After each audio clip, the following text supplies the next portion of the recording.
Hello everyone, welcome to Fresa Technologies YouTube channel. In this video, we are going to see how to view the recent notification list in the Fresa application. Initially, we have to log into Fresa application.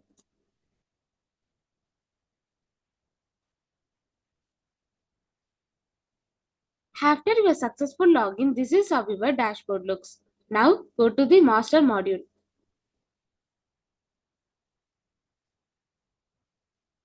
Here, we have to select the notification menu under the master module to view recent notifications. On this recent notifications page, we can see the notification list about who sent it to whom and what message they sent. If you want to download this report, just click the options menu. Then we have to click the download button to download this report. If you want to add this page as a favorite, here we have to click the favorite button. Then it will be added to the bookmarks.